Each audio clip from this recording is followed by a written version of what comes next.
नमस्कार दोस्तों, मैं हूं मुकेश और एक बार पुनः आपका लीजा मैथ्स पॉइंट में आपका बहुत बहुत स्वागत है।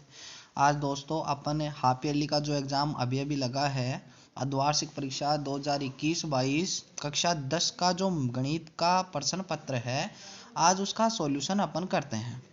तो देखते हैं दोस्तों, ये आपका प्रश्न पत्र है कक्षा 10 का गणित का। तो इसमें जो पहला सवाल है वास्तविक संख्याएं कहलाती है। वास्तविक संख्याएं केवल परिमेय संख्या हैं या अपरिमेय संख्या है, या परिमेय एवं अपरिमेय दोनों है, या उपयुक्त में से कोई नहीं। तो इसका जो सही उत्तर होगा दोस्तों, वो होगा स। परिमेय और अपरिमेय दोनों ही होती है वास्तविक संख्या। वास्तविक संख्या परिमेय भी होती है और अपरिमेय भी होती है। इसका जो पहले का राइट है वो स हो जाएगा। अब आगे बढ़ते हैं। दूसरा जो प्रश्न है, एक द्विघात बहुपद के अधिक से अधिक शून्यकों की संख्या हो सकती है। एक त्रिघात बहुपद, त्रिघात बोला है तो त्रिघात में घात कितनी हो जाएगी? 3, इसलिए घात 3 हो जाएगी, तो शून्यकों की संख्या भी कितनी हो जाएगी? 3 हो जाएगी। इसलिए इसका सही आंसर हो जाएगा 3।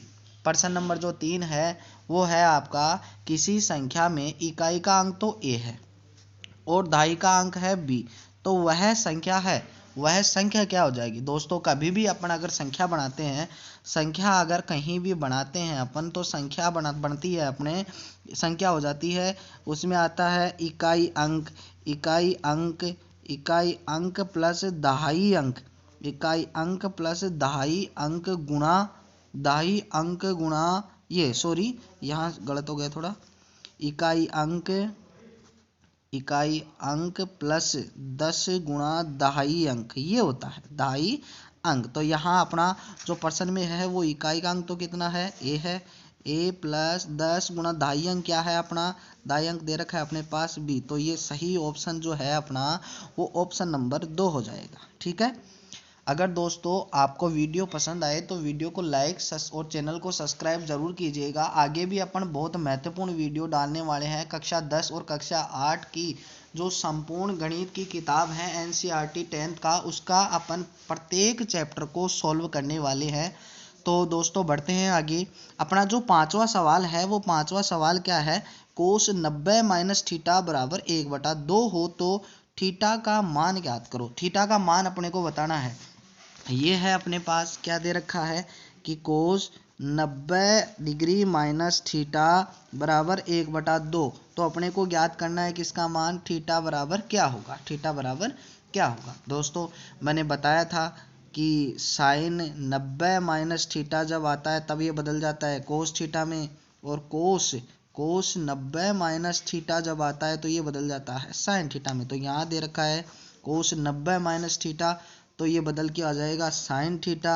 साइन थीटा बराबर दे रखा है 1/2। तो साइन थीटा बराबर 1/2 दे रखा है। तो अगर अपन इसको साइन की फॉर्म में लिखना चाहिए तो इसको मैं लिख सकता हूँ साइन 30 का मान 1/2 होता है। तो 1/2 को अपन क्या लिख सकते हैं? साइन 30।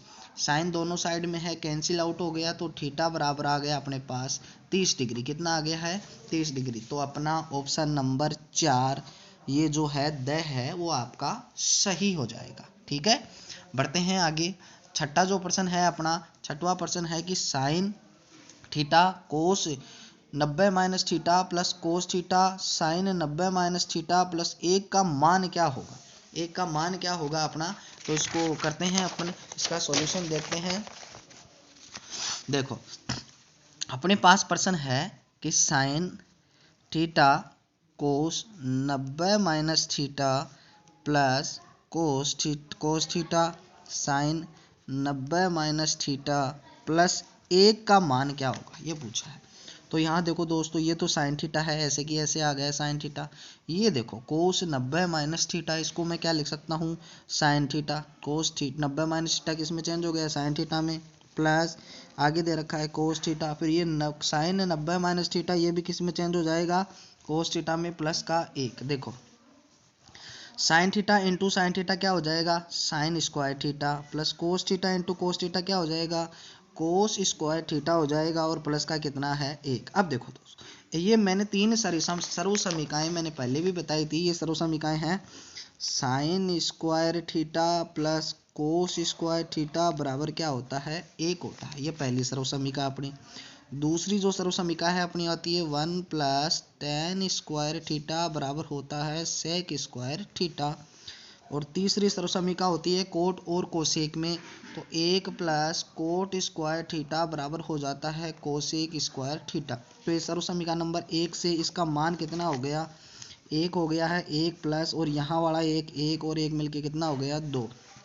तो ये जो रिक्त स्थान में पूछा है 6वें प्रश्न में, तो यहाँ इसका मान कितना आ जाएगा, 2 आ जाएगा फ्रेंड्स। अगला प्रश्न देखते हैं। अगला प्रश्न दे रखा है, यदि निम्न बंटन का मध्य नहीं है, ये यहाँ माध्य है, मिसप्रिंट है, तो P का मान होगा। अपने पास x की वैल्यू दे रखी है और फ्रीक्वेंसी बारंबारता दे रखी है, तो इसको अपन सॉल्यूशन कर लेते हैं। इसको स्तंभ के रूप में लिख लेते हैं। x कितना दे रखा है, 2, ये 4, 6 और ये दे रखा है अपने पास P। यहाँ बारंबारता f वाला कॉलम है 3, 2, 1 और यहाँ दे रखा है 4। तो अपने पास और क्या दे रखा है, माध्य। क्या दे रखा है, माध्य। और माध्य दे रखा है अपने पास कितना दे रखा है, माध्य दे रखा है अपने पास कितना है, 5। माध्य है अपने पास 5। तो माध्य अपने को पता है क्या होता है, सिग्मा एफ एक्स बटा सिग्मा एफ होता है माध्य। लेकिन ये तो दे रखा है 5, मतलब अपने को एफ एक्स को गुणा करके इसका सिग्मा का मतलब होता है योग, ये जोड़ चाहिएगा। तो यहाँ मैं बना लेता हूँ सिग्मा एफ एक्स। 2 को 3 से गुणा कर दिया तो आ गया 6, 4 को 2 से कर दिया 8, 6 को 1 से गुणा किया 6 और P को 4 से गुणा कर दिया तो आ गया अपने पास 4P। फिर इसका योग भी करना पड़ेगा, सिग्मा एफ एक्स। सिग्मा का मतलब होता है योग, इस संपूर्ण पूरे का योग हो जाएगा। 6 और 8 हो गई 14, 14 6 हो गए 20, तो अपने पास आ गया 20 प्लस अपने पास आ गया 4P। 6 और 8 14, 14 6 20, 20 प्लस और ये 4P अलग हो गया। अपने को पता है कि यहाँ अपने पास क्या चाहिएगा, और सिग्मा एफ भी चाहिएगा, मतलब एफ वाले कॉलम का भी क्या चाहिएगा, योग। तो ये हो गया 3 और 2 5 और 6, 6 4 हो गए कितने, 10। देखो यहाँ लिख देता हूँ, सिग्मा एफ एक्स अपने पास कितना आया, 20 प्लस 4P बटा सिग्मा एफ कितना आया अपने पास 10, और बराबर में माध्य दे रखा है 5। इसके नीचे कुछ नहीं है, 1 मान लेते हैं। अब मानने के बाद में यहाँ से अपन ने क्या कर दिया है, वज्र गुणा करते हैं जब भी, तो यहाँ इसको वज्र गुणा कर दिया, 1 से गुणा करेंगे तो अपने पास यही आने वाला है 40 प्लस 4P। ठीक है, बराबर इधर गुणा करेंगे तो ये आ जाएगा कितना, 50। तो यहाँ मैं केवल 4P को रख लेता हूँ, 4P को मैंने रख लिया है और बाकी भेज दिया है इधर। 50 इधर पहले से है, ये 20 का पक्षांतरण कर दिया तो ये हो गया माइनस का। तो 4P बराबर आ गया, 50 में से 20 किया तो आ गया अपने पास 30। और P बराबर अगर याद करेंगे तो 30 में भाग लगा देंगे कितने का, 4 का। अब 30 में अगर 4 का भाग लगाते हैं तो अपने पास कितना आ गया फ्रेंड्स, ये आ गया अपने पास 7.5। क्यों, देखो 7 चौक 28, पॉइंट फिर पॉइंट 28, 2 बच गया और 4 पंजे 20, 7.5। मतलब ये जो आपके पास प्रश्न नंबर 7 था, इसका आंसर आ गया है 7.5 आ गया है। ठीक है, बढ़ते हैं आगे। आगे प्रश्न है आपका प्रश्न नंबर 8। एक पासे को एक बार फेंका गया, दोस्तों एक ही बार फेंका गया तो अभाज्य संख्या आने की प्रायिकता। चलो इसको सॉल्यूशन भी देखते हैं अच्छे से। इसका सॉल्यूशन है कि आपके पास दे रखा है कि एक पासे को एक बार फेंका जाता है, ये 8वां प्रश्न है। एक पासे को कितनी बार फेंका गया, एक बार। जब भी अपने एक पासे को एक बार फेंकते हैं तो अपने पास जो परिणाम प्राप्त होते हैं, अब पासे पर आपको पता है कि 1 से लेकर 6 तक अंक अंकित होते हैं, 5 यही अंकित होते हैं। अपने को ज्ञात कर क्या करना है, अभाज्य संख्या